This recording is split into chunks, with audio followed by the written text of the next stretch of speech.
What's up, guys? This is the Honest Outlaw here, and this is the G4 Slide Comp by Strike Industries, and it is unique to most compensators on the market.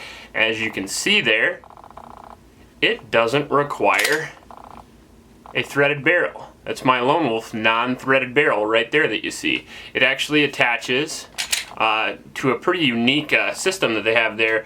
There's this little piece that sticks up inside there, which I'll show you here in a minute, and makes it so you don't need a threaded barrel, which inherently saves you some money.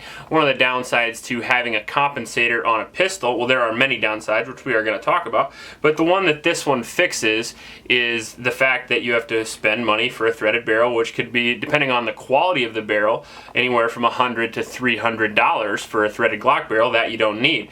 However, what you do need to buy is you do need to buy a new recoil spring. This is my stock Gen 4 recoil spring.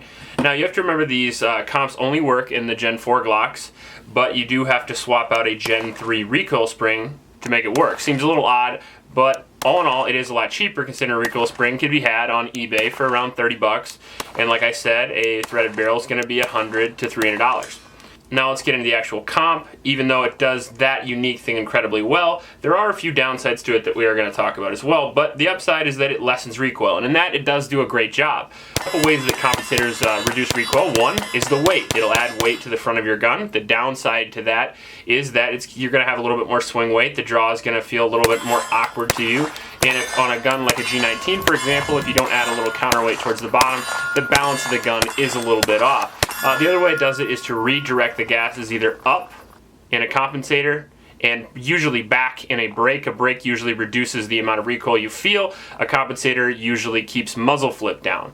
Another plus that this thing gives you is it gives you the ability to shoot higher pressure ammo, which you kind of have to, by the way. Compensators generally don't work with weaker ammo. If you want to use ammo like we see on the table here, this Freedom Munitions and this Polymer ammo, these are the two main ammos that I use to test guns with anymore because they're cheap, lower recoil, and this is actually a little bit more eco-friendly than your standard lead stuff. I found that those were very, very finicky in this Glock with the compensator on it. Without it, no issues at all. You can actually fix that by changing the recoil spring, having an aftermarket recoil spring where you change out the weights. I didn't do that. I just bought a standard recoil spring because I don't plan on using this a whole lot. Now, some of the downsides to this. It does save you money, but I experienced a pretty extreme point of aim shift with the compensator off, which I tested on the same day, same ammunition, same everything, to make sure that I wasn't crazy. With the compensator off, I was able to get really, really tight, pretty much right on the money groups as you would with your Glock 19. And with the compensator on, I was actually shooting about a foot high at 25 yards. Like at least 12 inches high at 25 yards. At 50, I was even way above the steel targets that I was shooting. I had to aim at the feet of the steel targets I was shooting. And part of the reason why that is because of the design of this compensator. I was shooting at that one. Well, that's a flyer. 3, 4. This is my group. Now, other than the point of impact shift, another problem that I had is it's not quite as convenient as some of the other comps I have if you're going to take them on and off. Now, you see these little black screws I have on the table here? Those are the ones that go in these little holes that you see here. That's how it mounts. This thing fits right up through the hole where the guide rod goes, right into here. You screw these in just like that. 2 here, 2 here, 2 here. Now, after the testing was all done, I took this off so I could assess it again without the barrel or without this compensator on there.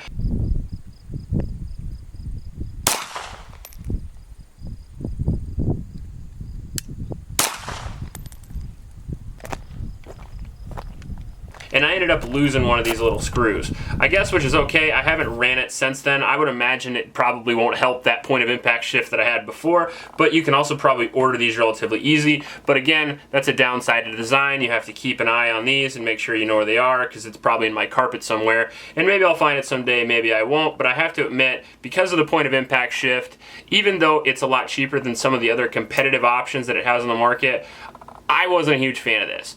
If I put this on my gun and it reduces the recoil a little bit, absolutely great. But the only problem with that is it also reduces the reliability. Number one, all comps do that. You have to tune them. You have to tune your guide rod. I don't like messing with spring weights on defensive pistols, but if this were a range pistol and this is what you wanted to use it for, that's great. You'll have to tune it for it, then it will be reliable. But the point of impact shift, you're also going to have to tune that. The design flaws of just having these screws in there, even if you were to Loctite these in place, which if you're going to use this a lot, I recommend you should, and then you might have the added problem of stripping them once you're trying to take them off all the time, you're going to have a point of impact shift. If your product is anything like the product I have in front of me here, even a 6-inch or a 3-inch point of impact shift at 50 yards to me, or 25 yards to me, is unacceptable.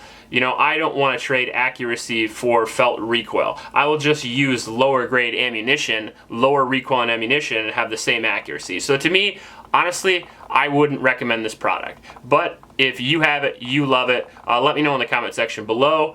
Please help out your local homeless shelters and remember to recycle. I'll check you later.